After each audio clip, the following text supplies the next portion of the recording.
Bom, é, hoje nós vamos dar continuidade ao nosso curso sobre Problema Nacional na Literatura Brasileira.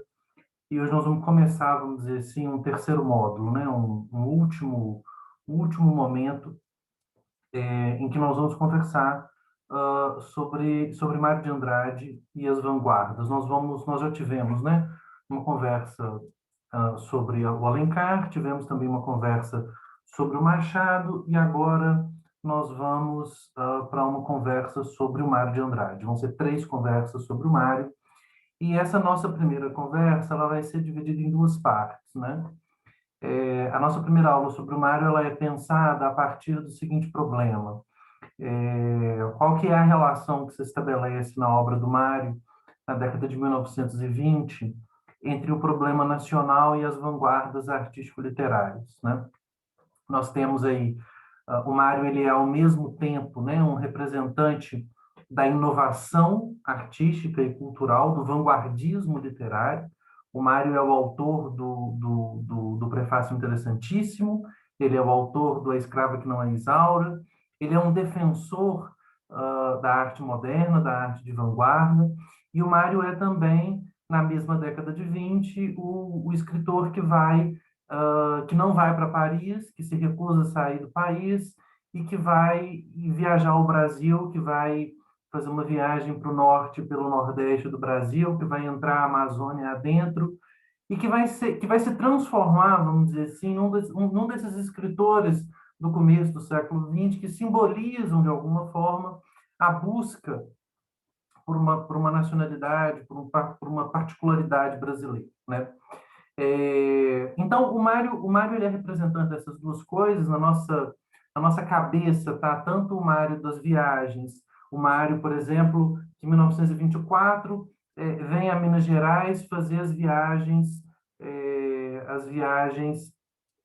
pelas cidades históricas, passar a Semana Santa nas cidades históricas. Também é o Mário que vai para o norte, para o nordeste, se não me engano, em 27.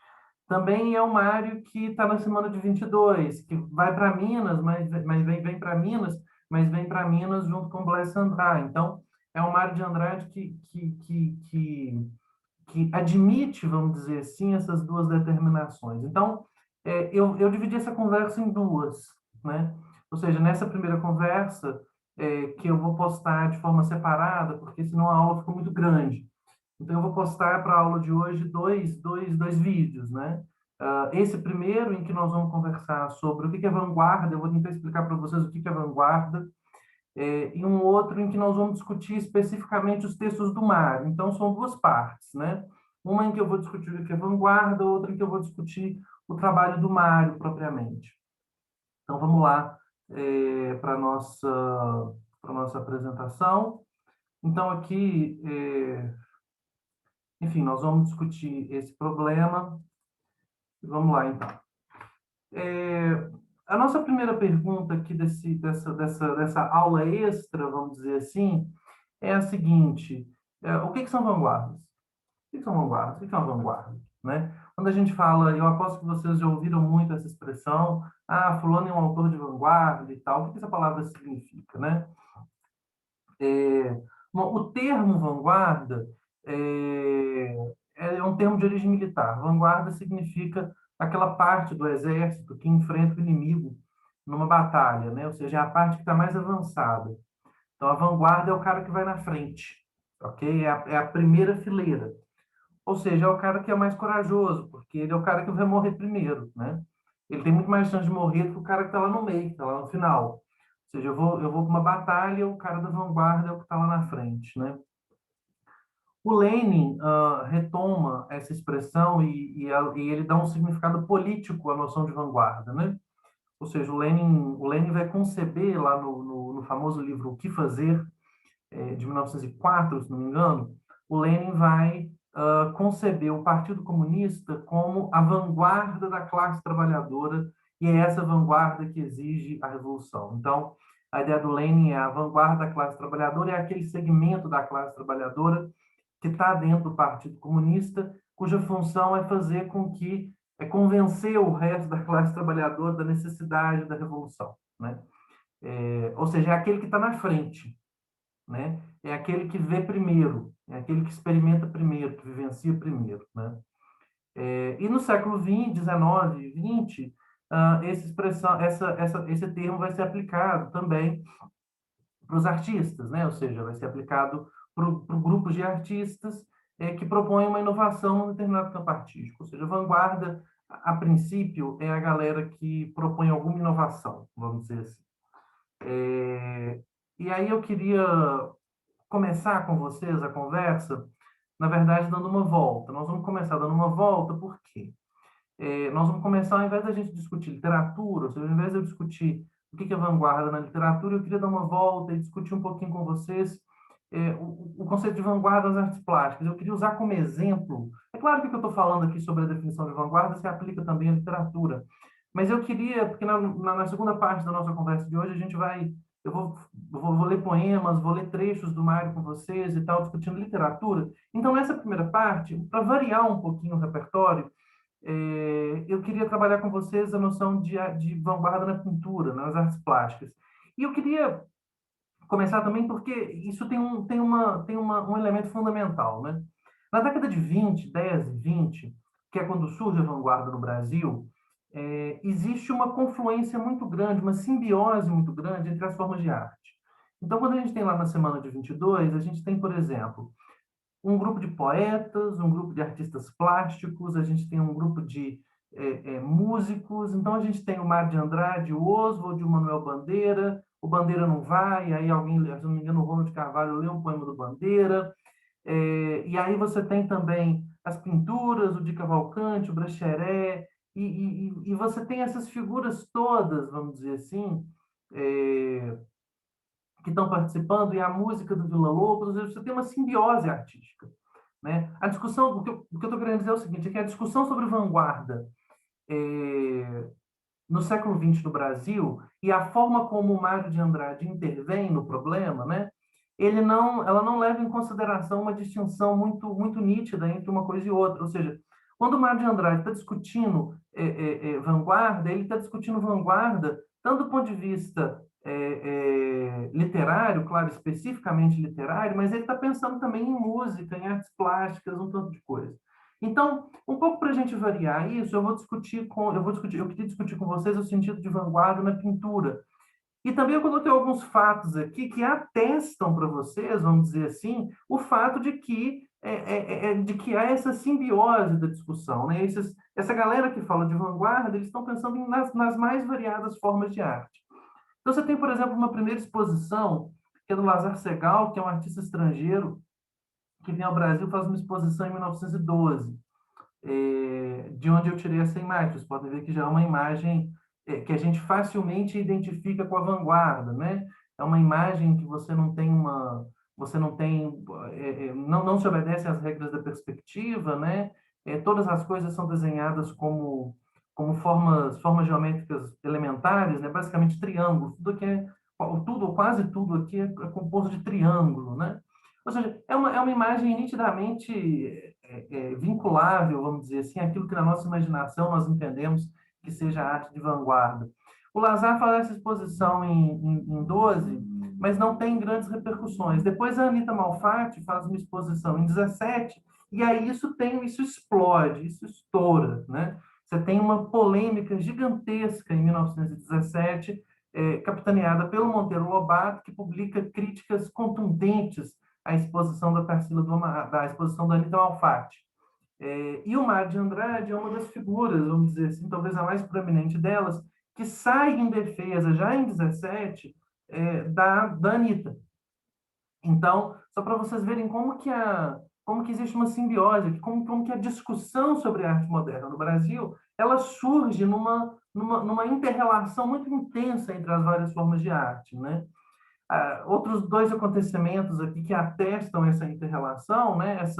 Essa confluência profunda das várias formas artísticas, é o fato, por exemplo, de que se vocês lerem um texto do Mário de 1942, que se chama O Movimento Modernista, ele vai contar para a gente que ele compra uma escultura do Vitor Brecheret, que é um desses escultores do modernismo paulista e tal, ele leva para casa, e quando ele chega em casa, a escultura do Brecheret causa uma polêmica gigantesca, porque é um Cristo, mas é um Cristo com trancinhas, com um pescoço grande, é um Cristo deformado, né? Não é aquele Cristo da representação tradicional. Isso gera uma polêmica familiar muito grande. E aí, como resultado dessa polêmica, assim, no estado de espírito em que o Mário está a partir dessa polêmica, segundo o próprio Mário, ele teria sentado, teria escrito a Polícia Desvairada, que é o primeiro livro de poesias dele, e é talvez um dos pontos, um dos marcos iniciais assim, da poesia modernista, vanguardista no Brasil. Bom, também outro fato conhecidíssimo, o Abapuru leva da Tarsila, é um presente que a Tarsila dá para o Oswald, ele dá o nome de Abapuru e escreve o Manifesto Antropófago, um pouco que é a partir do quadro. Então, assim, acontecimentos fundamentais da nossa vida literária, ou seja, a Polícia Desvairada, o Manifesto Antropófago, da antropofagia, essas coisas todas, elas surgem em relação com essa noção de vanguarda nas artes plásticas. Então, por esse motivo, eu resolvi começar, vamos dizer assim, ao invés de discutir literatura, discutir artes plásticas. E eu vou dar uma volta bem antes, né?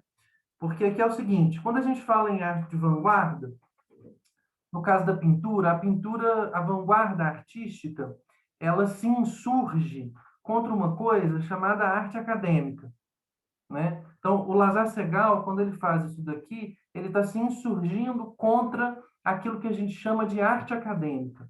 Então, a primeira pergunta que a gente tem que fazer é de onde é que vem esse negócio chamado arte acadêmica? Onde é que vem esse negócio? O que é esse negócio chamado arte acadêmica? Contra a qual a arte de vanguarda vai surgir, vamos dizer assim. Eu vou fazer uma retomada bem rápida aqui de como é que isso surge, né?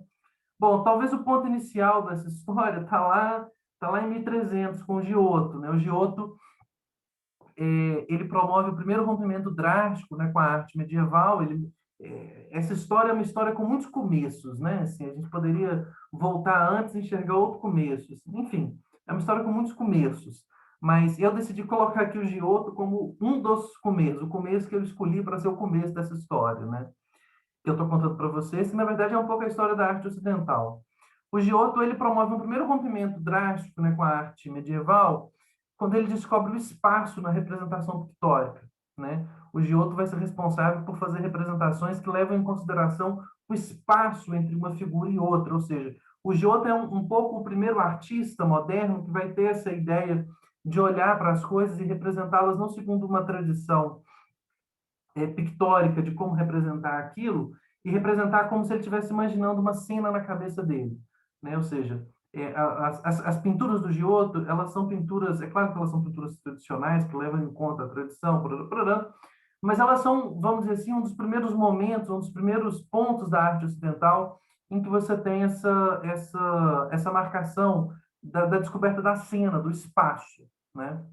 Bom, mas o Giotto está lá em 1300 e talvez um segundo grande rompimento, talvez esse daqui é o rompimento que todos vocês conhecem, de fundação da arte moderna, daquilo que nós vamos entender como arte clássica, e que está na origem da arte acadêmica, e por isso que eu estou voltando aqui, é o que a gente chama de Renascimento Florentino, né? Que é a Renascença italiana, né? Que acontece na cidade de Florença. O que é o Renascimento Florentino, né? É um processo que dura mais ou menos aí 2 séculos, e a característica fundamental dele é a redescoberta dos clássicos greco-romanos. Então, e no caso das artes plásticas, gente, isso é uma redescoberta material mesmo. Assim.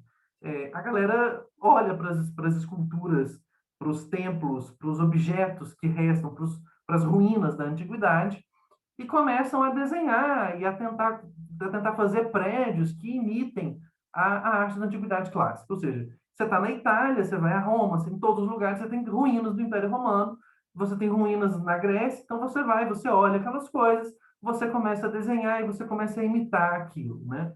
Esse é o primeiro elemento distintivo que acontece no Renascimento Florentino, né? Ou seja, é lá em Florença, mais ou menos em 1400, que você tem exatamente essa pretensão de imitar os clássicos, de imitar os gregos. E nesse caso, imitar significa olhar para as ruínas e copiar os desenhos, né? É... E aí você tem também a descoberta da perspectiva, né? O Giotto não conhece perspectiva. Você tem, então, a descoberta da perspectiva, e esses são os dois elementos fundamentais, vamos dizer assim, do Renascimento florentino, que é imitar os clássicos e descobrir a perspectiva, né? Perspectiva, todos vocês sabem, mas para quem não sabe, é aquela técnica de representar num plano bidimensional uma realidade tridimensional. É um efeito de ótica, né? Um efeito de ótica, uma técnica de desenho em que você reproduz a profundidade, que você reproduz a tridimensionalidade numa, numa tela bidimensional, né? Bom, depois em 1500 você tem aquilo que a gente chama de alta renascença, né? Vocês vão ver aqui, eu vou mostrar umas imagens, vocês vão ver que o Renascimento ele faz isso, só que surgem problemas representacionais como fazer isso funcionar, ou seja, como fazer com que a representação que retoma os clássicos, que leve em conta a perspectiva, ou seja, como fazer que essa representação que procura imitar a natureza, que procura ser o mais realista possível, imitando a realidade, que procura, lá como o Giotto, né, fazer uma cena verossímil, vamos dizer assim, como que essa, e não apenas uma cena convencional, né, como que essa, como fazer isso? Isso gera problemas, e esses problemas vão ser resolvidos por aquilo que a gente chamaria de alta renascença, né? A alta renascença, as três figuras fundamentais aqui são aquilo que nós entendemos como a renascença, né? Que é o Leonardo da Vinci, o Rafael e o Michelangelo, que são os três grandes artistas que vão resolver, vamos dizer assim, os problemas que são colocados aqui pelo primeiro Renascimento florentino e que vão, de alguma forma, significar, representar o ponto culminante, né? Bom, mas uma vez que você resolveu esses problemas, você tem uma. O que você faz depois? Depois do Michelangelo, depois do Leonardo da Vinci, depois do Rafael, o que você faz? Você é um artista, você está vivendo. O Michelangelo acabou de morrer e você vai pintar, você vai esculpir. O que você faz? Seu antepassado acabou de pintar a Capela Sistina. O que você vai fazer? O Michelangelo é um mestre absoluto na representação do corpo humano. Ele representa o corpo humano em qualquer posição que ele imaginar. Ele coloca os seus personagens em qualquer posição que ele imaginar. Né? O Leonardo tem um conhecimento científico para representar a pintura, que é uma coisa infindável, não tem fim. Né? A curiosidade dele não tem fim. Veja, como é que você faz? E aí surge, vamos dizer assim, essa primeira forma de vanguarda, vamos pôr desse jeito, né? Que é um pouco a ressaca, vamos dizer assim, do Renascimento, né? Isso que eu estou chamando de primeira forma de vanguarda, isso muito entre aspas, tá? Mas vocês vão ver aqui nas imagens por que eu estou chamando disso. Essa primeira forma de vanguarda, ou seja, essa primeira forma de representação que de alguma forma deixa de lado ou quer esquecer essas grandes conquistas da representação naturalista, vai acontecer já na segunda década, né? 1550 para frente ali, isso já vai estar acontecendo com figuras como Tintoretto e El Greco, né? Ou seja, assim como o Lázaro Segall está jogando fora aqui a tentativa de fazer uma representação que seja uma representação que tenha um efeito de realidade, assim também esses artistas aqui eles já vão meio que se afastar um pouco desse preceito do Renascimento de tentar imitar a realidade. Eles já vão tentar se afastar um pouco desse preceito que já está presente um pouco no Giotto, de você tentar representar uma cena bíblica, por exemplo, a partir da forma como você imagina que ela realmente foi. Ou seja, a pretensão de realismo meio que termina, porque você chegou no ponto alto do realismo, porque depois do Michelangelo não tem como você tentar fazer qualquer forma não tem como você conceber uma representação mais realista e mais perfeita do corpo humano do que o do Michelangelo. Então, o que você faz? Você esquece essa pretensão. Você não pretende mais isso, né? Uma coisa muito semelhante vai acontecer no século XX. Mas vamos ver aqui por imagem, só para vocês entenderem como que a coisa acontece, né? Eu trouxe aqui para vocês, olha, o Giotto. Vejam a diferença, né? Assim, o Giotto e o Masaccio, né? O Masaccio já é um artista desse primeiro renascimento. O Masaccio é o cara que descobre a perspectiva matemática, vamos dizer assim. O Masaccio é esse artista lá do 400 do Florentino que vai descobrir propriamente a perspectiva. Então, essa imagem aqui que vocês estão vendo, Isso é um desenho, né? Ou seja, um plano bidimensional em que você tem uma representação clara e evidente de uma realidade tridimensional. Ele descobriu isso. Esse cara que descobriu isso, Massag que descobriu essa ideia, né? Ou seja, à medida que o quadro vai indo para trás, as coisas vão diminuir. Esse arco aqui, ele é, na realidade, quando você está andando dentro dessa construção, esse arco aqui, né? Ele está na mesma altura, ele é o mesmo tamanho desse arco aqui de trás.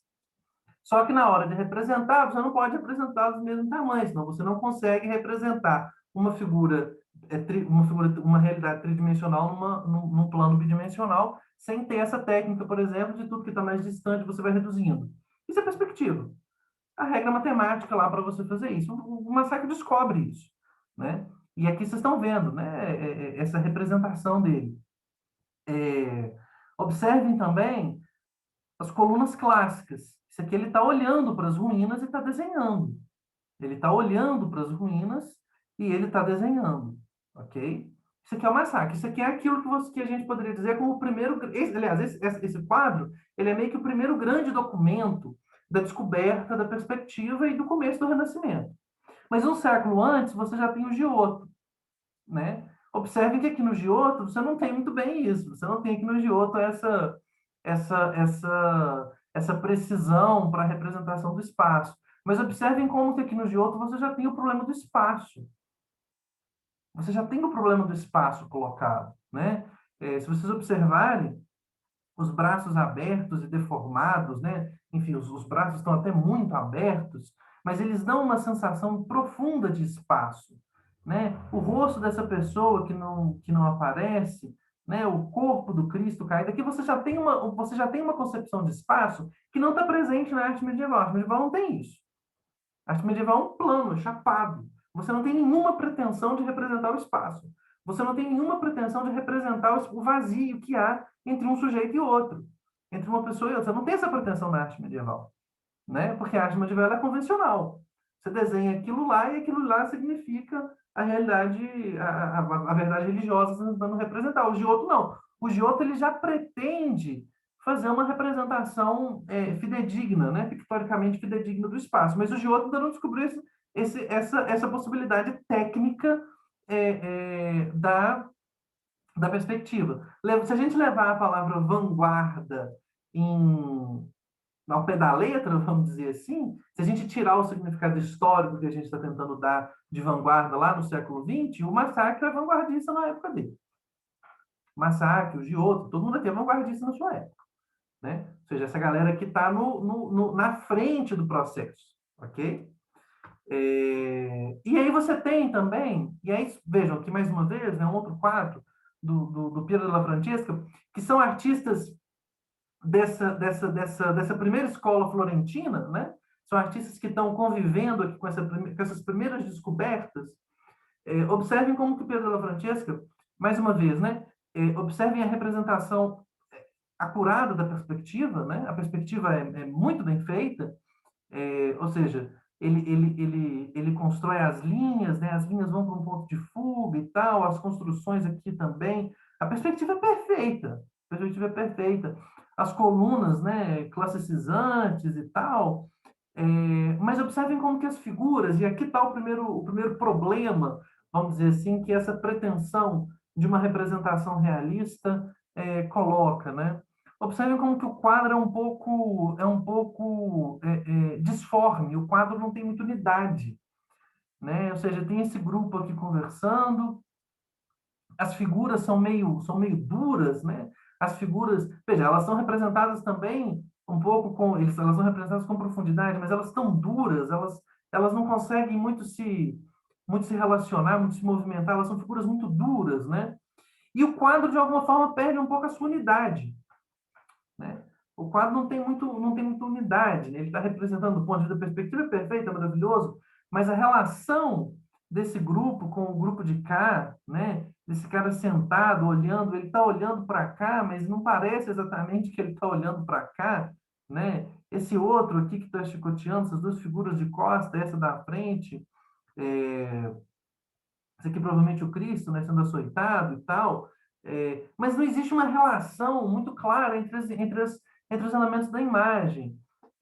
Essas casas aqui, esses elementos, esse fundo que está aqui, por que isso está aqui? Né? Ou seja, que grupo de pessoas, por que isso está aqui? Veja, você tem uma conquista e essa conquista já enseja problemas, porque ele fez essa representação maravilhosa da perspectiva da retomada dos clássicos, mas isso já enseja um problema de unidade, de composição, né? Daquilo que em pintura se chama composição, já gera um problema de composição.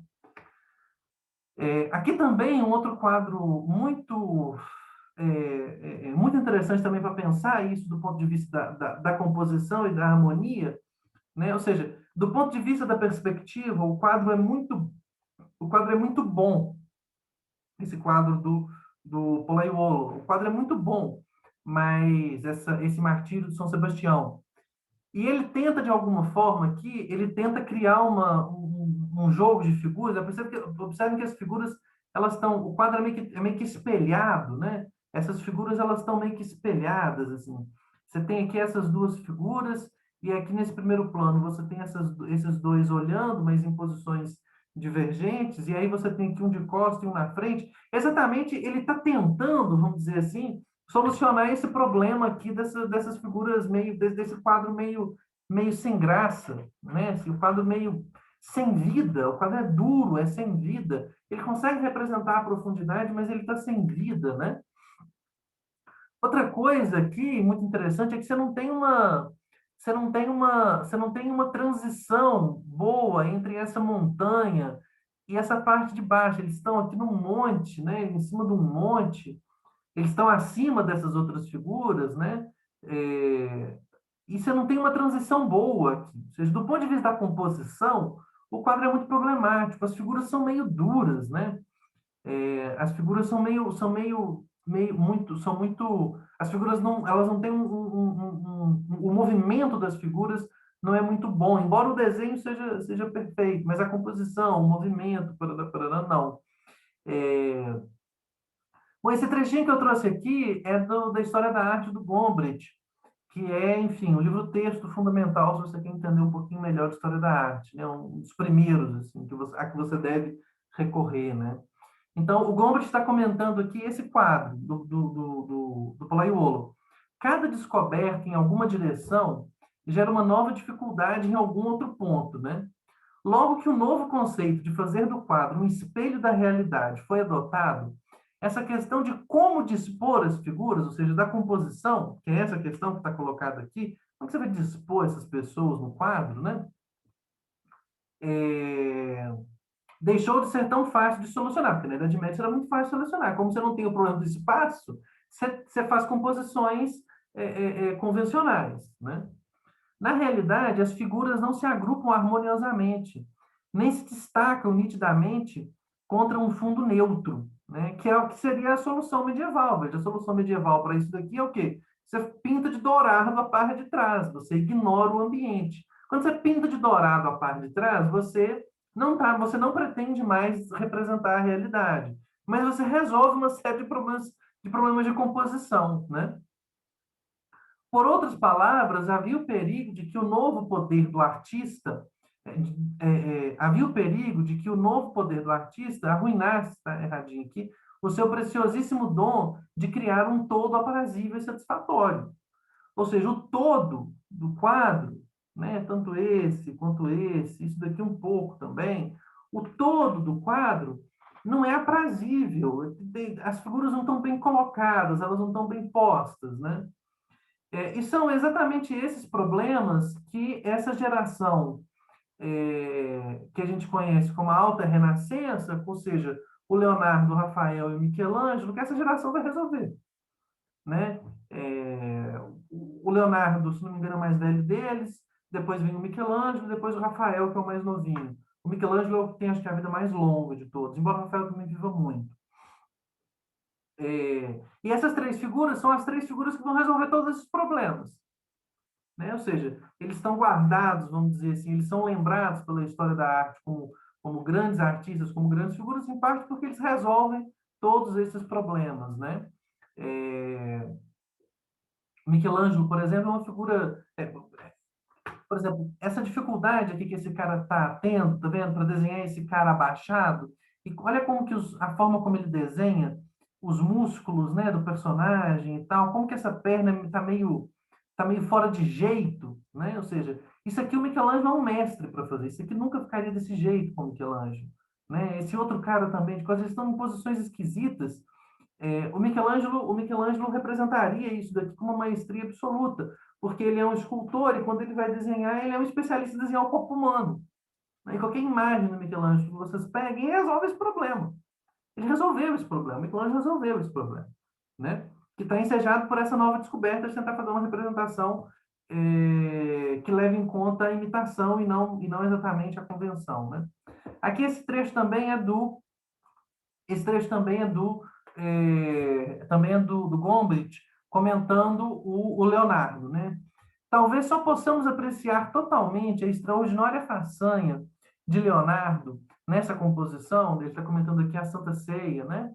É, se voltarmos a refletir no problema discutido ao descrever o São Sebastião, de Pollaiuolo, que é esse quadro que a gente acabou de ver. Recordemos como os artistas dessa geração, ou seja, dessa geração inicial, né, tinham batalhado para combinar as exigências do realismo com as do padrão convencional. Leonardo, que era apenas um pouco mais jovem do que Pollaiuolo, resolver o problema com evidente desenvoltura. Ou seja, esse problema que a gente está vendo aqui no Pollaiuolo não existe mais aqui na Santa Ceia do Leonardo. Se esquecermos por um instante o que a cena representa, poderemos ainda deliciar-nos com o belo padrão formado pelas figuras. A composição parece ter aquele equilíbrio descansado e aquela harmonia que tinha nas pinturas góticas, e que artistas como Roger van der Weyden e Botticelli, cada um a seu modo, haviam tentado reconquistar para a arte. Ou seja, os artistas dessa geração, da geração anterior à do Leonardo, o que eles estão tentando é, ao mesmo tempo, conseguir construir um todo, fazer uma composição que seja harmoniosa e bonita, só que para fazer isso, eles acabam sacrificando, vamos dizer assim, outros elementos da pintura, como o desenho, como a composição, como a perspectiva. Esses artistas, eles vão sacrificar alguma coisa para conseguir essa harmonia perfeita que surge aqui como problema no Pollaiuolo. O Leonardo não considerou necessário sacrificar a correção do desenho ou a exatidão da observação às exigências de um delineamento satisfatório. Ou seja, o Leonardo, diferente da geração anterior à dele, para resolver esses problemas que estão colocados aqui pela descoberta da perspectiva e por essa intenção de representar a arte, o Leonardo não vai de forma alguma sacrificar a perfeição do desenho, ou seja, o desenho é perfeito do ponto de vista da perspectiva, né? O quadro vem, desce, a perspectiva ela é perfeita. Do ponto de vista da perspectiva, o quadro é perfeito. Do ponto de vista do desenho, das figuras também, o quadro é perfeito. Ou seja, ele não tenta de forma alguma sacrificar nada, ele não vai sacrificar nenhum elemento, mas ao mesmo tempo, e aqui está a genialidade dele, ele vai criar um todo muito aprazível, né? A composição é maravilhosa.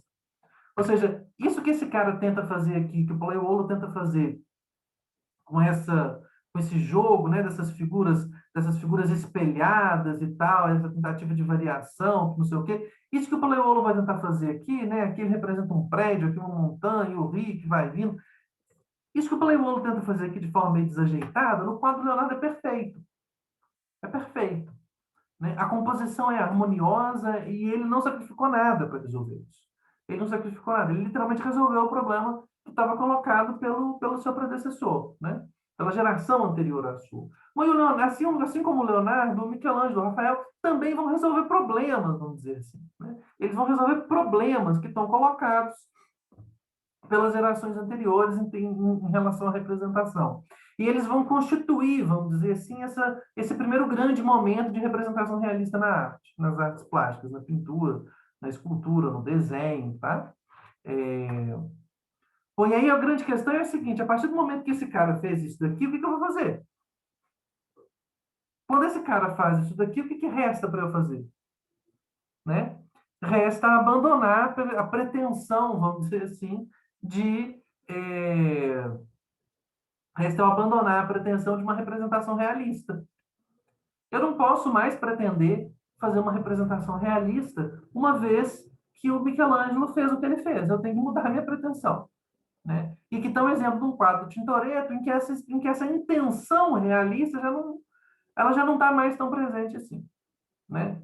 Isso aqui é o que a gente chamaria, entre muitas aspas, a gente chamaria equivocadamente de barroco, né? Se a gente pegasse o livro texto, isso aqui seria o barroco, entre aspas, né? Dessas representações aqui dessa luz saindo, né? Esses seres que estão vindo aqui em direção à luz, esses outros seres também, né? É, que é uma realização em termos de cor, é uma coisa maravilhosa, né? O Tintoretto é um pintor, ele não é um pintor da tradição florentina, né? Ele é um pintor da tradição veneziana. Essa importância que os florentinos dão ao desenho e tal, os venezianos vão dar a cor. Esses anjos são esse branco, né? Esse branco que compõe esses seres que aparecem aqui como seres portadores de carne, mas ao mesmo tempo eles não são portadores de carne, eles são imateriais, eles são só sombras, né? Vento, ele está representando, ele está dando carne ao vento, né? Uma coisa genial que ele está fazendo aqui nesse quadro, né? Mas observem que o quadro não tem a pretensão de ter uma representação realista, vê que as figuras têm uma auréola, né? As figuras têm uma auréola, e observem que acabou, ele não tem mais essa pretensão. Ele não tem mais essa pretensão. Ele não tem a pretensão de fazer aquele quadro, aquela representação bonita, maravilhosa, porque não tem mais o que ser feito naquele sentido, ok? Se a gente pensar no El Greco, por exemplo, a coisa é mais chamativa ainda. É mais chamativa ainda, né? Observem que as figuras vão perdendo, vamos dizer assim, a sua representação realista, a composição não tem mais nenhuma pretensão realista, zero pretensão realista, né? Vejam as figuras, né? Ao mesmo tempo, vejam a forma, a beleza com que ele representa o pano, né? Os panos aqui, a cor é uma coisa maravilhosa, a forma como ele representa a textura, mas essa pretensão aqui de representar uma realidade como ela existe, ela acabou, não existe aqui mais não. Eu não vou mais tentar fazer uma representação da realidade. Não vou. Depois do Michelangelo, eu não tento mais fazer isso, né? É... Não é à toa que é nesses artistas aqui que os artistas do século XX vão, de alguma forma, se inspirar, né? Ou seja, não é à toa que o romantismo e o modernismo retoma o barroco. Não é à toa que eles vão fazer isso. É porque isso que a gente chama de barroco nas artes plásticas, né? E que a gente chama equivocadamente. Deixa eu dizer, apontar de novo isso. Ou seja, isso que não é o barroco. O barroco é uma caracterização posterior, né? Isso daqui é a pintura do século XVI e XVII. É, isso que a gente chama de barroco, ele representa, vamos dizer assim, uma primeira resposta a essa perfeição realista da pintura, a essa perfeição realista que a pintura chega com os artistas da Alta Renascença, ok? Bom, e aí você tem essa resposta do barroco, talvez a mais conhecida delas, né, o naturalismo do Caravaggio e tal. E você tem também como resposta a estabilização das conquistas anteriores. Ou seja, a estabilização das conquistas anteriores é um pouco aquilo que a gente chama de arte acadêmica. Então, o que, que é? O que a gente vai chamar aqui de arte acadêmica, né? Seria literalmente a retomada do Rafael, que é um dos grandes mestres da Alta Renascença, que é um pintor que tinha lá a rixa com Michelangelo e tal. E a grande distinção do Rafael, vamos dizer assim, é que o Rafael vai ser aquele pintor que vai tentar representar não a beleza como ele vê, mas uma beleza ideal, né? Então aqui a beleza idealizada do Rafael, né? Isso daqui não é uma pessoa, né? A Virgem, o Rafael é conhecidíssimo pelas suas representações da Virgem, né? Ao mesmo tempo que ele está construindo uma representação profundamente realista da Virgem, isso aqui são pessoas, né? Isso aqui tem pelo menos as partes que constituem, são as partes de uma pessoa, mas isso daqui não é exatamente um modelo. O Rafael não está olhando para um modelo e desenhando isso, né? Ele está olhando para vários modelos e construindo na cabeça dele um ideal de beleza, né? Ou seja, essas virgens, as Madonas do Rafael, são a expressão última da beleza ideal, da beleza idealizada, né?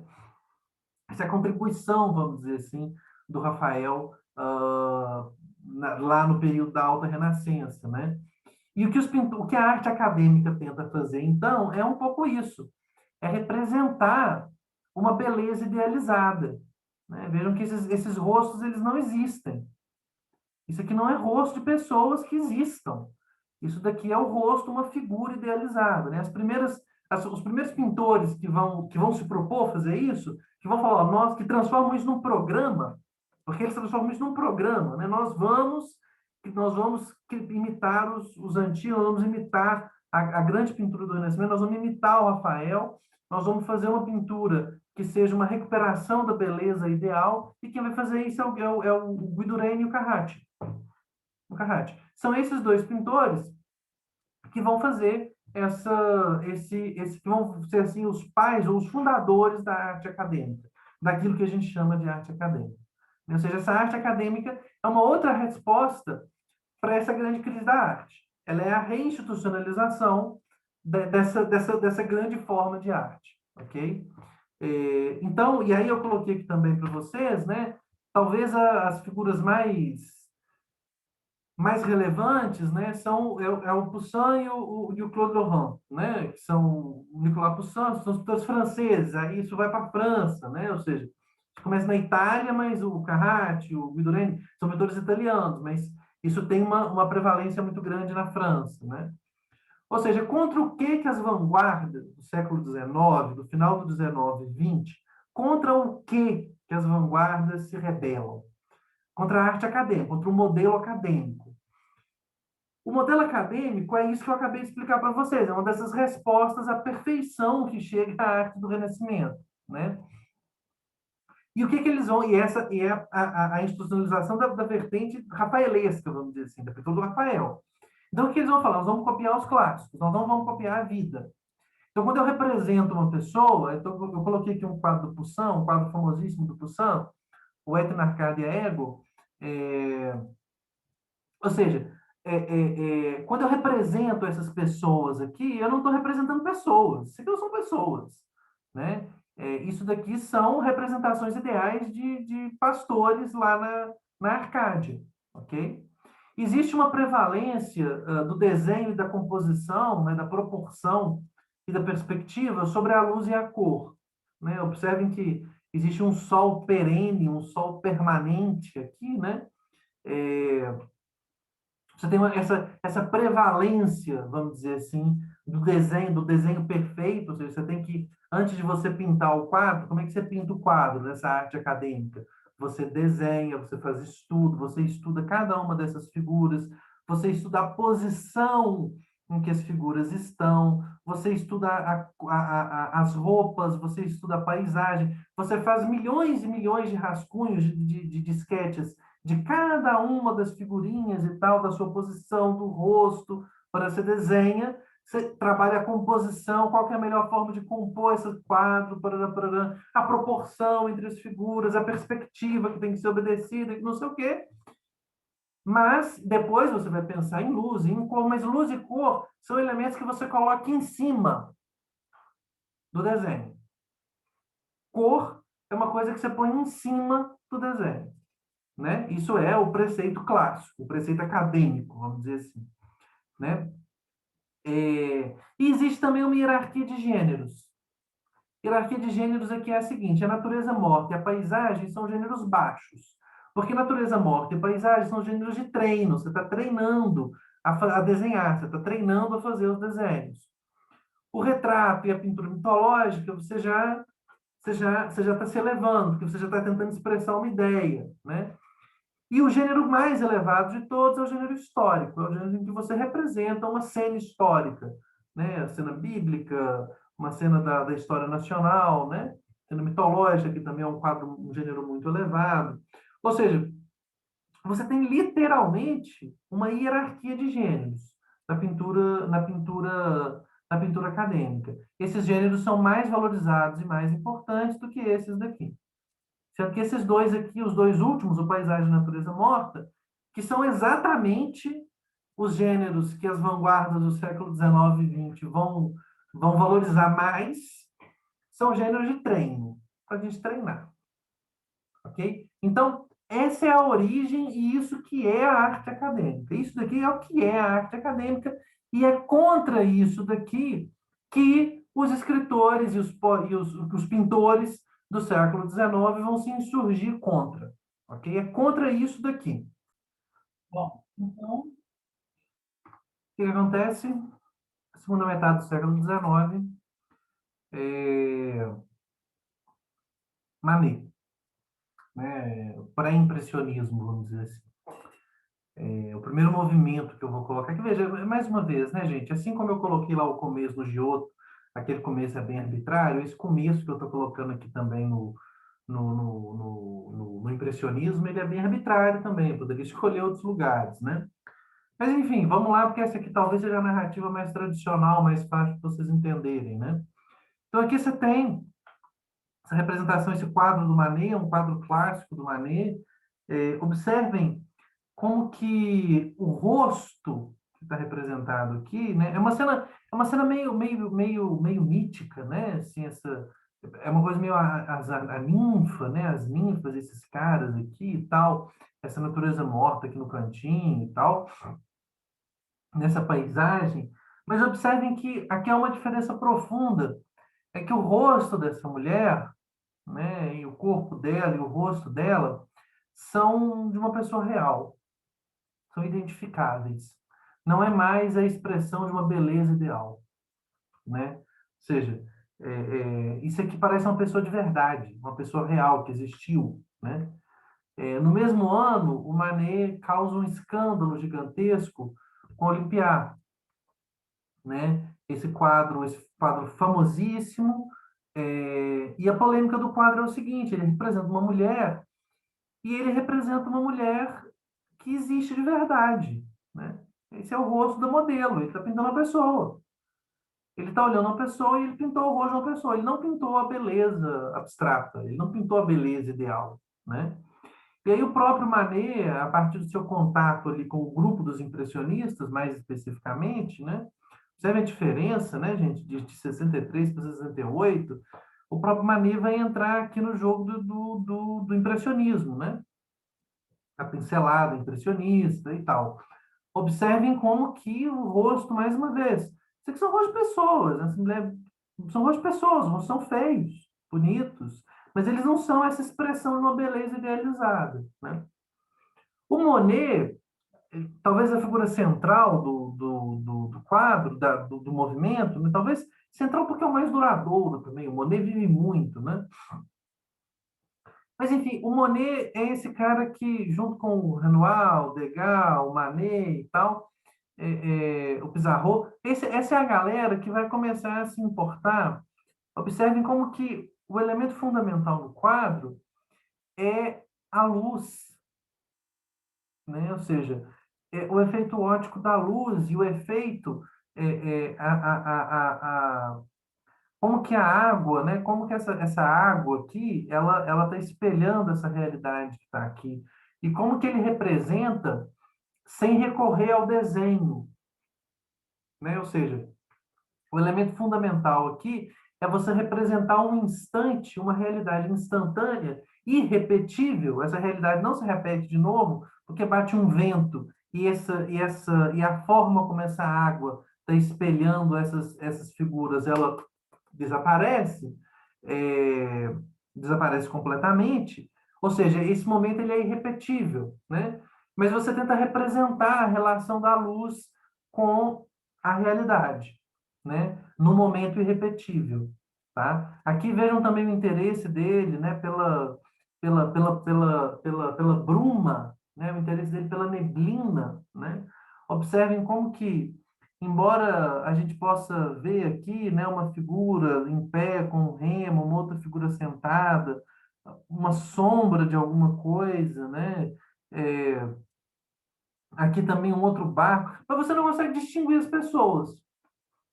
Você não consegue distinguir as pessoas, né? Ou seja, você não tem, ele não sentou aqui para desenhar isso, ele não fez uma pintura dentro do estúdio, né? Isso aqui não é uma pintura feita dentro do estúdio, ele não ficou horas lá copiando o desenho, e estudando para fazer isso daqui. Isso aqui é uma coisa que ele sai na natureza, olha a realidade e tem que colocar aquilo ali na tela. Só que ele tem que colocar de forma rápida, porque, como eu disse, vai inventar e isso aqui vai mudar e ele vai perder o que ele está representando, né? É, e essa é um pouco, vamos dizer assim, o lance do Monet, né? É, essa representação da natureza aberta, ao ar livre, a luz, a representação da luz, a forma como a luz interage com os corpos, né? Ou seja, a forma como a luz interage com as árvores, com o corpo humano, com a natureza. Só que nada disso, galera, é interesse da pintura acadêmica, ou seja, ele está, na verdade, aqui dando um grande tchauzinho para o modelo acadêmico de pintura. Ele está dando um grande tchauzinho para o desenha, copia o Rafael, expressão da beleza idealizada. Não, ele está falando, eu vou representar o que eu estou vendo na minha frente. Isso é a vanguarda, isso é o nascimento da vanguarda, né? Eu vou representar o que eu estou vendo na minha frente, né? É... Aqui, de novo, né, o Monet é muito interessado por água, por flor, porque ele está interessado exatamente na forma como ele vai representar a interação da luz com esses objetos, né? É, e os quadros não têm também um significado, né? Diferente de um quadro histórico, de um quadro mitológico. Se a gente voltar aqui para esse quadro do Poussin, isso aqui é um quadro cheio de significado. Isso aqui é um quadro cheio de significado. Existe bibliografia sobre o significado desse quadro, né? É um quadro, é uma cena, o Et in Arcadia Ego, os pastores olhando essa inscrição, né? Até na Arcádia eu estou, né? Isso aqui é um quadro que tem um significado. Você consegue, estudando a pintura, iconografia e tal, você consegue desvendar o significado desse quadro, né? Esse quadro especificamente é um quadro que tem uma história significativa de interpretações. Mas aqui, veja, aqui não tem um significado. Aqui não tem um significado. É só a representação de uma cena que ele está vendo. O que interessa para ele aqui não é o significado do que aquilo, o que essas figuras. Não, o que interessa para ele aqui é a interação da luz com os objetos. É a interação da luz com os objetos, né? Observe que, enfim, isso ele é muito bem sucedido, né? E se vocês chegarem o rosto bem perto, vocês vão ver que de longe a gente tem essa grande ilusão de ótica, né? Ou seja, que é a pincelada impressionista que essa galera inventa. Ou seja, as árvores também, né? Essa pincelada grossa, essa pincelada evidente. Se você chegar bem perto, você vai ver que são pinceladas largas.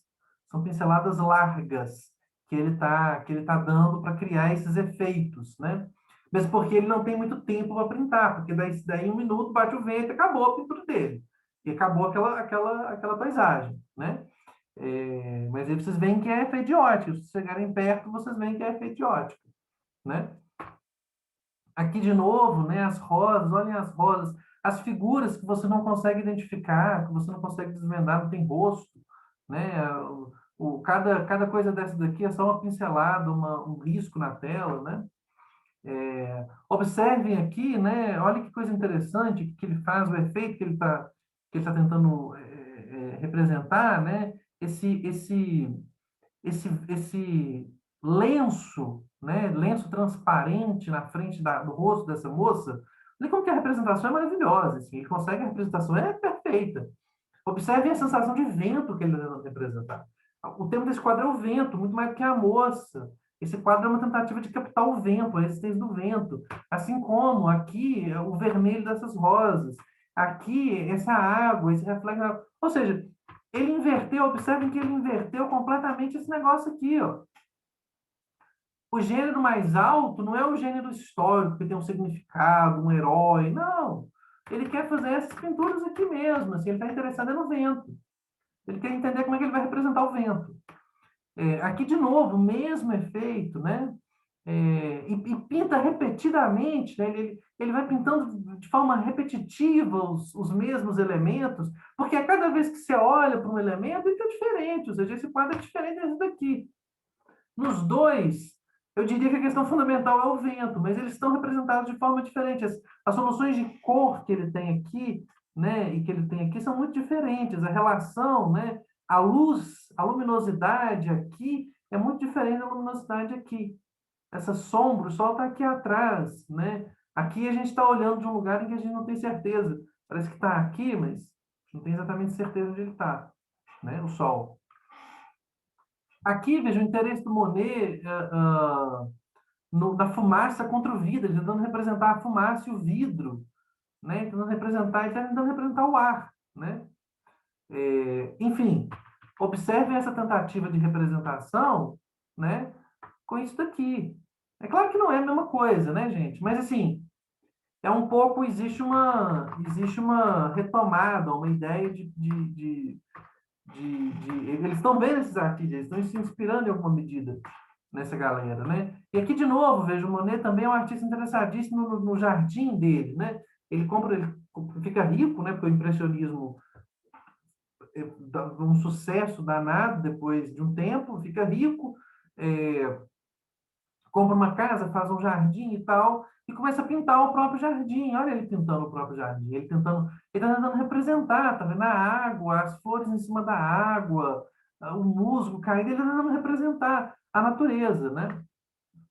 Mais uma vez, o jardim dele, né? Ele tentando representar a água, o verde, a relação do verde com a água, né? E a representação da luz, aqui também um caminho, né? Olhem como que o quadro... E observem como que vai perdendo as formas. Ou seja, o elemento talvez fundamental não, assim, um dos elementos fundamentais do impressionismo é que se abre mão daquela representação formal, vamos dizer assim, né? Ou seja, você abre mão de representar os detalhes da árvore, você vai jogando aqui e vai representando, né? Ou seja, essas pinturas aqui também da Catedral de Rouen, que é uma obra de arte, a catedral, né, que é uma obra de arte do gótico francês, é, ele vai para Rouen, fica olhando para o quadro e pinta vários versões do mesmo quadro. Por que ele pinta várias versões do mesmo quadro? Cada vez que ele olha para o quadro diferente, a igreja está diferente. Porque ele está tentando captar esse elemento fugidio da luz, do vento, da interação desses elementos com a natureza, né? Bom, outra figura completamente diferente, né? O Cézanne, 1904-6 aqui os quadros, né, que eu estou pegando aqui, não o que o Cézanne viveu nesse período. O Cézanne viveu muito mais tempo do que isso, mas observem também como que as formas do Cézanne tão meio desfeitas, né?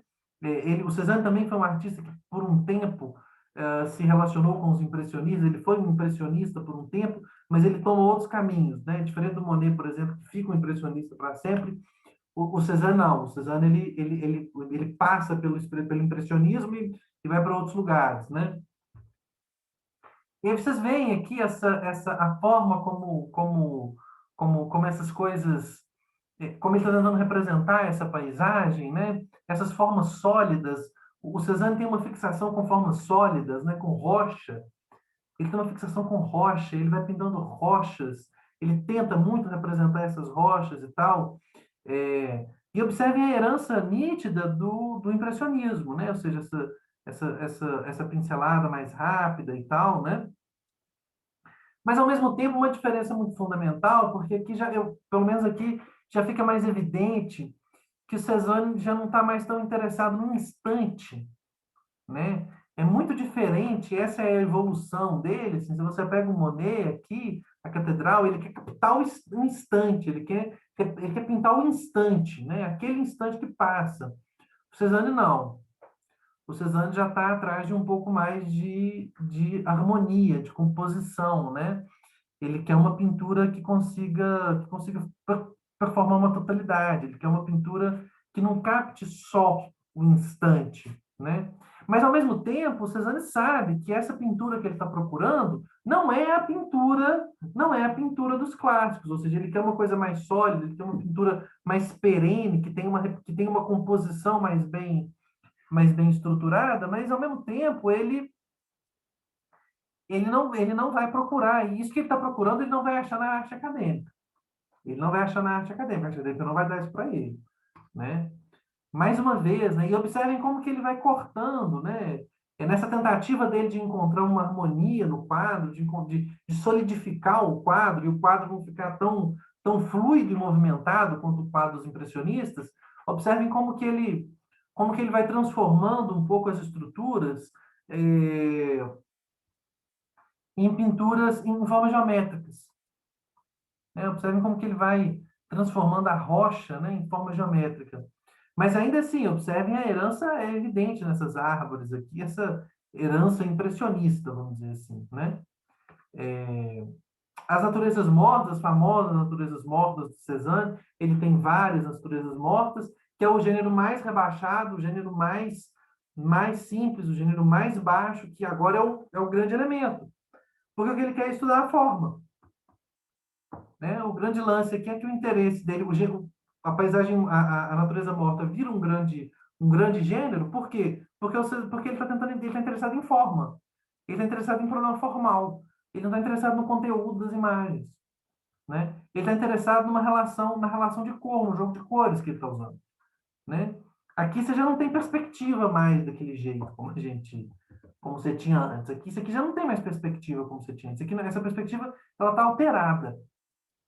Esse quadro ele não está na perspectiva como ele está virado para cima para a gente, né? É como se a mesa tivesse assim para cima para a gente, como se ela tivesse igual um púlpito ela está como se ela estivesse num púlpito, né? Que você coloca na igreja, que você tem lá o púlpito que você colocar a Bíblia, né? Ele está naquela posição, ele está assim, a mesa está assim, né? Mas ao mesmo tempo as frutas e a garrafa estão como se estivessem num plano. Porque ele está interessado nesses problemas formais, em como que ele vai fazer uma composição que seja harmônica. Como é que ele vai compor uma harmonia, como é que ele vai construir um quadro que seja harmonioso, né? Bom, entrando no século XX, tem essa figura fundamental do Picasso que vai fazer um pouco esse movimento, né? Observe aqui um quadro de 1903, né? Um quadro melancólico, mas muito bonito, e dessa representação do corpo humano, já não é uma representação realista também, né, gente? É uma representação bem deformada, ele está deformando aqui a anatomia, né? Essas dobras e tal. Isso não é uma figura, uma representação realista de uma figura humana, né? Mas ainda assim está próximo de um padrão, né? E aí ele vai, observem aqui também, né? Ele está representando uma figura humana, mas essa figura humana, ela não é exatamente uma figura representada como os clássicos vão representá-la, né? E aí ele começa a desfazer as figuras. E aí ele começa a representar as figuras como formas geométricas, né? Ou seja, agora ele não representa mais o seio, né? É tudo forma geométrica. Ele vai cortando a figura, ele vai espelhando a figura, né? É o cubismo. É o cubismo. É um pouco a é um pouco o resultado, vamos dizer assim, do Cézanne. É o cubismo, né? Observem como que ele vai fazendo isso. Observem como que isso vai ficando mais radical, né? Olha como é que vai ficando mais radical. Até que quando pensa que não, você não tem mais forma humana. Até que quando pensa que não, você tem simplesmente forma geométrica. Você consegue antever aqui a representação da figura, mas essa representação da figura, ela é uma representação abstrata, vamos dizer assim, né? Você consegue ver a figura aqui, mas isso aqui é uma representação que foge completamente aos padrões, né? Por quê? Porque ele está tentando criar uma imagem que seja harmoniosa do ponto de vista da composição, né? O Gauguin, né, é um artista que vai tomar um outro rumo, um outro caminho, também ele não está interessado mais naquilo dos impressionistas, ele está interessado nas civilizações primitivas, né? Ele está interessado no primitivismo, né? Ele vai para essas ilhas e morre, inclusive, lá, né? Para conviver, para viver como um primitivo, para viver como um aborígene, vamos dizer assim, né? Ele sai lá da Paris e vai viver como um aborígene, porque a civilização pesa muito. Aí ele volta com esses quadros e dessas representações em que, veja, não há perspectiva. Não há perspectiva. Não há representação perspectiva. Né? Não há que... É como se você volta um pouco àquela... Você não volta, claro, porque é uma coisa diferente. Mas aqui você tem um pouco a chapação, né? A chapa da arte medieval, né? Você não tem perspectiva aqui. E essas cores, né? Essas cores quentes e tal, né? Por outro lado, você também tem o Van Gogh, que também é um artista que está interessado em outras coisas, que está interessado na comunicabilidade social da arte. Van Gogh está interessado na comunicabilidade social da arte, na transmissão de uma mensagem, na transmissão de um conteúdo, mas para você transmitir esse conteúdo, às vezes é melhor você distorcer a natureza. Para você transmitir um conteúdo, às vezes não é tão bom você fazer uma representação bonitinha. Às vezes, para que a sua expressão tenha efeito, é melhor você distorcer. Que é o que ele faz aqui com esse céu. Ele faz com tudo. Ele distorce os objetos, ele distorce os corpos, ele distorce a representação. Mas quando ele distorce a representação, o quadro dele tem um efeito quase imediato. Né? O quadro é comovente. O quadro, só de olhar para o quadro te comove. Essa noite, a noite estrelada, só de olhar para o quadro te comove. Né? Então, só uma síntese aqui, mais uma vez, do Gombrich. É... Lembramos que Cézanne sentiu que o que se perdera foi o senso de ordem e equilíbrio, que os impressionistas perderam, né? Que a preocupação do impressionismo com o momento fugaz os fez esquecer as sólidas e duradouras formas da natureza. Van Gogh acreditara que, rendendo-se às impressões visuais e explorando somente as qualidades óticas da luz e da cor, a arte corria o perigo de perder a intensidade e a paixão, através das quais, e só através das quais, o artista pode expressar seus sentimentos e transmiti-los aos seus semelhantes. Enfim, Gauguin estava profundamente insatisfeito com a vida e a arte e esperava encontrar entre os primitivos os meios para consegui-lo. Aquilo que chamamos arte moderna nasceu desses sentimentos de insatisfação. E as várias soluções que esses três pintores tinham buscado converteram-se nos ideais de três movimentos na arte moderna. A solução de Cézanne levou, em última instância, ao cubismo, que se originou na França. A de Van Gogh converteu-se no expressionismo, que na Alemanha encontrou a sua principal resposta. E a de Gauguin culminou nas diversas formas de primitivismo, inclusive as nossas, as brasileiras. Por mais loucos que esses movimentos possam ter parecido no começo, não é hoje difícil demonstrar que eles constituíram tentativas sistemáticas e coerentes para escapar de um beco sem saída em que os artistas se encontravam.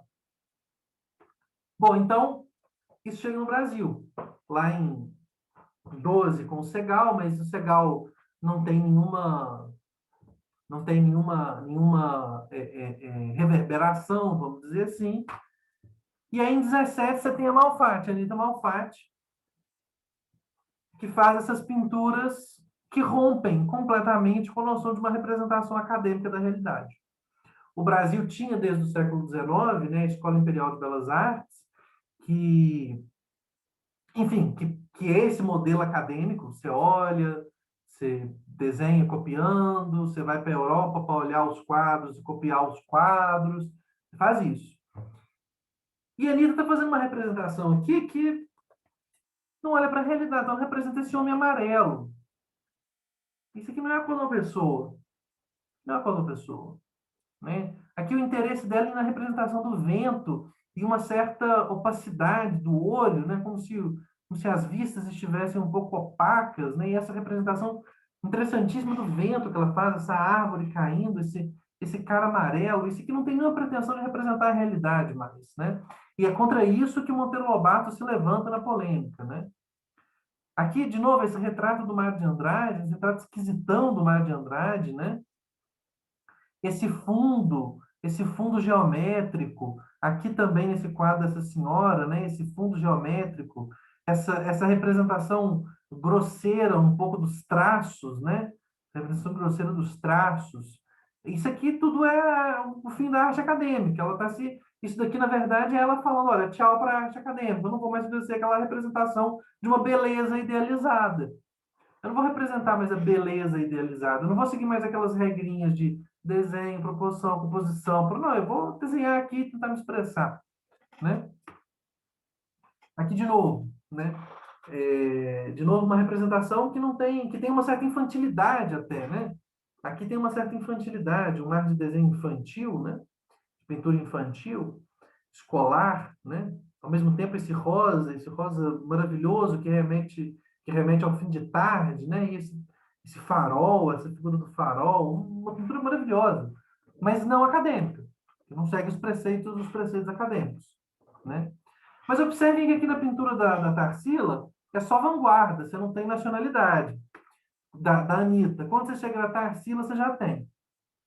Quando você chega na Tarsila da década de 20, que é uma pintora profundamente influenciada pelo cubismo, a Tarsila vai para Paris, ela estuda com um grande pintor cubista, né, o Leger, e ela volta. E quando ela volta, ela começa a fazer essa pintura de representação do Brasil. Ou seja, aqui você já tem uma tentativa de expressar o Brasil. Né? Ou seja, aqui você já tem uma tentativa de expressar a realidade nacional, né? De representar um subúrbio. Mas eu estou tentando representar um subúrbio sem abrir mão da última moda europeia. Eu não abro mão da última moda europeia. Eu estou representando o subúrbio, mas eu estou representando de acordo com as modas parisienses, né? Vejam aqui mais uma vez, né? O quadro cubista, essa redução às formas, às cores simples. A Tarsila tem uma coisa muito forte com as cores primárias, evita mistura de cor, né? Embora você tenha gradação de cores aqui, né? Aqui um mais escuro, aqui um mais claro, né? Você tem uma gradação de cores e tal, mas tudo geometrizado, tudo muito geometrizado e tal, né? Essas representações de realidades, né? Aqui essa representação não é da Torre Eiffel, não é da Torre Eiffel, ela está representando uma realidade social brasileira. É claro que ela está brincando com a Torre Eiffel, né? Ela está representando aquelas torres de luz, de telefone e tal, que estão surgindo na época, que estão surgindo na época. E ela representa essas figuras negras e tal, e essa representação é de acordo com a última moda parisiense. Assim como aqui ela está brincando com a arte religiosa. Ela está fazendo um quadro baseado na arte religiosa popular, ainda levando em consideração a última moda europeia. Né? Observem que aqui não tem nenhum tipo de pretensão acadêmica de representar a realidade, não tem nada disso. Né? Aqui, de novo, né? Aqui você tem essa figura mais bem pintada, mas essa menina meio esquisita, esse bicho aqui, e essas flores, né? Essa natureza tropical, esse verde, né? Muito presente na Tarsila, essas figuras verdes, né? Aqui talvez um dos quadros mais famosos dela, que é a Negra, né? É, que, enfim, é um quadro muito complicado, porque é a representação... a Tarsila fala que ela pinta a partir da lembrança dela das mulheres que trabalhavam na fazenda da família dela, né? Lembrando que esse modernismo paulista, todo mundo é rico fazendeiro, né? Tirando um cara de Andrade, todo mundo é muito rico. E aqui está a foto de uma funcionária que acompanhou a Tarsila, por exemplo, a Paris, na viagem a Paris dela, né? Que foi com eles para Paris, com ela e com Oswald, na década de 20. E ela faz essa representação dessa figura meio primitiva, né? Essa negra como uma figura primitiva. É... Mas, mais uma vez, veja o cubismo da representação, né? Está representando, olha, os olhos, não tem nenhuma pretensão de realidade, ela não está tentando representar essa figura.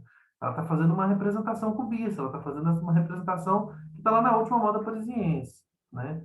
Está aqui para vocês verem a fonte da Tarsila, é o Leger, é o professor dela, né? Ela foi para Paris e estudou com esse cara. Então, pintor cubista, menos conhecido, menos radical do que o Picasso, né? Vocês lembrarem as figuras do Picasso, porque é muito mais radical do que isso, que você consegue discernir claramente uma mesa de chá, né? Aqui uma figura meio de fábrica, né? Um elemento da indústria e tal. Mas observe, por exemplo, a cor, né? Como que a variação de cor aqui, né? O sombreamento que está aqui também aparece na Tarsila, né? O sombreamento, essas figuras, né? Ele não romper de forma completa com uma representatividade, mas se rompe com a forma como a representatividade se opera, né? E a Tarsila ela tem ela faz essa pintura cubista de caráter mais social, né? E depois ela faz também essa pintura de caráter mais onírico, né? Então você tem aqui esse quadro, a Cuca, se não me engano, esse é o quadro que chama a Cuca, que você tem uma tentativa de representação da realidade brasileira, mas não com uma pegada social. Isso aqui não é uma tentativa de representação social, como você tem aqui, por exemplo, né? Aqui você tem uma tentativa de representação social, mas aqui esse quadro que também é bem onírico, né? Assim, aqui ainda é uma tentativa de representar uma figura social, uma realidade social, né? Mas aqui não, aqui ela está tentando representar uma realidade onírica, né? Essas figuras meio infantis, essa coisa meio do subconsciente, você vê que vai aparecer horrores no Mar de Andrade, né? Essa representação do imaginário de um psicologismo, né? E ela tem aqui a intenção de representar o país, né? De representar as realidades populares, que não tinha na Anitta. A Anitta não é nacionalista, a Anitta é só o começo da vanguarda, realmente, né? E aqui o famoso quadro dela, né? O Abapuru, que é o famoso quadro dela, que dá origem, né? Que dá origem ao, ao, à antropofagia do mar. E observem como que o Abapuru, se vocês pegarem, por exemplo, esses quadros aqui, né? Eles são muito festivos, eles são alegres, né? As cores abertas e tal. Mas nesse um pouco, e também no Abapuru, menos, nesse daqui um pouco menos, na Cuca menos, mas no Abapuru, você já tem a expressão de uma melancolia, né? O quadro já não é não é tão alegre assim, né? O quadro você tem uma melancolia, e obviamente, como vocês podem observar, a representação da realidade, isso aqui é uma cena onírica, a representação da realidade aqui não é a questão que está sendo posta aqui, ok? Não é essa a questão que está sendo posta. Ou, por fim, outra artista que também tenta pensar isso, né? Tenta também romper com a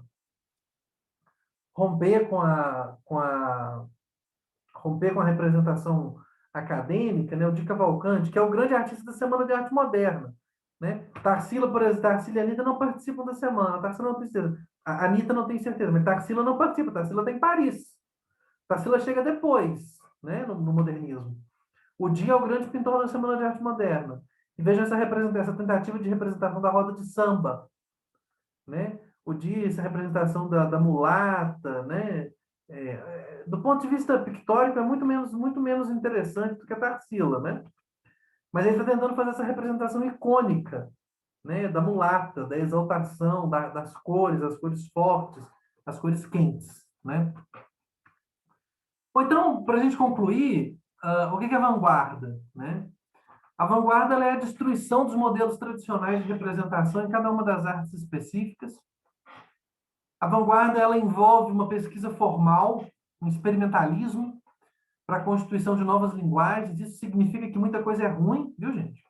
Isso significa que muita coisa que a vanguarda faz dá errado, porque ela está experimentando, está tentando, você está tentando, você erra, né? Isso que a gente está vendo aqui é só o que deu certo, né?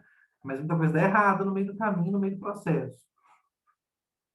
A partir de elementos mais básicos de cada uma das artes, para que se consiga uma representação adequada ao mundo moderno, uma tentativa de adequar a representação a uma nova realidade, né? Uma realidade mais industrial, das grandes cidades, tarará.